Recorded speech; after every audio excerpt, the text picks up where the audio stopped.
আপোনালোকক আজি মই অশেষ ধন্যবাদ জনাইছোঁ কাৰণ মই মোৰ ডাঙৰ ছোৱালী হিমাশ্ৰী ডেকাৰ 23 নৱেম্বৰত বিয়া আৰু তাইৰ কাৰণে আজি এটা যাত্ৰা কৰিছোঁ মানে যাত্ৰাৰ সান্দহৰ ধানখিনি জিকাইছোঁ এই ধানখিনি জিকোৱাৰ কাৰণে আপোনালোক সকলোকে নিমন্ত্ৰণ কৰিলোঁ যাতে আমি আমাৰ অসমীয়া সমাজত কিছুমান পৰম্পৰা নোহোৱা হেৰাই যাব ধৰিছে সেই হেৰাই যোৱা পৰম্পৰাখিনি যাতে আমি আমাৰ ইউটিউব চেনেলৰ যোগেদি আমি আনিব পাৰোঁ সেই উদ্দেশ্যেৰে লগ পাইছোঁ আপুনি যে আজি সান্দহখিনি খুন্দিবৰ কাৰণে তিয়ালে এই সান্দহখিনি খুন্দি আপুনি কৰিব কি সেইটো কথাও জানিব লাগিব আমি আচ্ছা আচলতে বিয়াৰ দিনাখন দৰা কইনা দুয়োজনে লঘোণে থাকিব আৰু যেতিয়া সকলো পৰ্ব শেষ হৈ যাব সেই শেষ হোৱাৰ পিছত আমি লঘোণে থকা দৰা কইনাক সেইখিনি খোৱাৰ কাৰণে আগবাঢ়িম চাউল খুন্দিব চাউলবিলাক কি কৰিব নিয়মটো আমাক অলপ বুজাই দিয়কচোন আমি জানিব বিচাৰোঁ সোৱাগৰ চাউলখিনি দৰা পাতি আনিব লাগে কিন্তু আমাৰ জোৱাই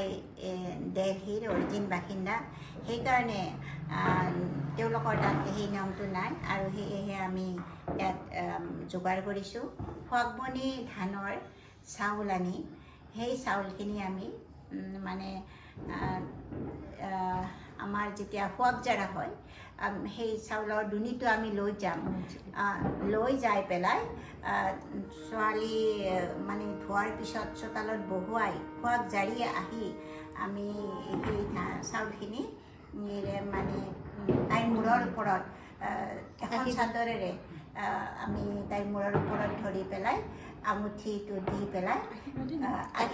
আচলতে আমাৰ আয়তীসকলৰ সেইটো এটা আশীৰ্বাদ দ্বিতীয়তে এইটো আমাৰ এটা পৰম্পৰা আৰু দ্বিতীয়তে এই চাউলখিনিৰে দুনিটো হ'ব আৰু দৰা কইনা যেতিয়া ভিতৰত নিয়া হ'ব ঘৰৰ ভিতৰত নিয়া হ'ব তেতিয়া সেইটো আজ্ঞাও হ'ব আৰু সেই আঙুঠি লুকুৱা মানে আমাৰ এটা সুন্দৰ পৰম্পৰা আছে যে দৰা কইনাই আঙুঠি লুকাব আৰু সেইখিনি সময় চাই বহুত ভাল লাগে আৰু সেই আঙুঠি এই সোৱাগমণি চাউলৰ ধানতে লুকাব প্ৰথমতে জোৰোণৰ দিনাখন দৰাৰ ঘৰৰ পৰা এই এটা মাটিৰ টেকেৰে এই চাউলখিনি লৈ আহিব ঠিক আছে আমি বুজিলোঁ বহুত বহুত ধন্যবাদ আপোনাক